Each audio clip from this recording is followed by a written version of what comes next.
Gauri Suryavanshi. S मराठीमध्ये आपलं स्वागत. वळूया आजच्या बातमीकडे. दिंडोरी तालुक्यातील पालखेड बंधारा येथील जिल्हा परिषद प्राथमिक शाळा साहित्य सम्राट अण्णाभाऊ साठे यांची जयंती व लोकमान्य टिळक पुण्यतिथी मोठ्या उत्साहात साजरी करण्यात आली आहे. यावेळी कार्यक्रमाचे अध्यक्षस्थानी सामाजिक कार्यकर्ते बापू चव्हाण हे होते, तर प्रमुख पाहुणे म्हणून सरपंच बबलू गायकवाड, शालेय समिती अध्यक्ष रामनाथ पिठे, सदस्य धनराज महाले, मुख्याध्यापक प्रवीण खेरनार उपस्थित होते. उपस्थित मान्यवरांच्या हस्ते प्रतिमा पूजन करण्यात आले.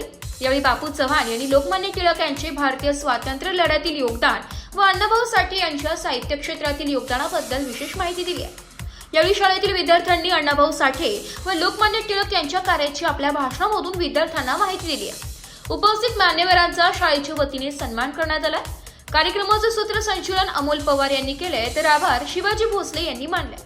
या प्रसंगी संजय सोनवणे, गोविंद ढेपले, रवींद्र काकुळते, प्रदीप सावंत, प्रशांत उन्हवणे, ज्ञानेश्वर वायळ, भारती भामरे, वैशाली वाघेरे, रोहिणी चव्हाण, शिक्षक वृंद, विद्यार्थी मोठ्या संख्येने उपस्थित होते. एस मराठी न्यूज साठी भाऊसाहेब पिंगळ, दिंडोरी. अशाच नवीन ताज्या घडामोडी जाणून घेण्यासाठी आमच्या एस मराठी न्यूज चॅनलला लाईक करा, शेअर करा, सबस्क्राईब करा आणि बेल आयकॉनला क्लिक करायला विसरू नका.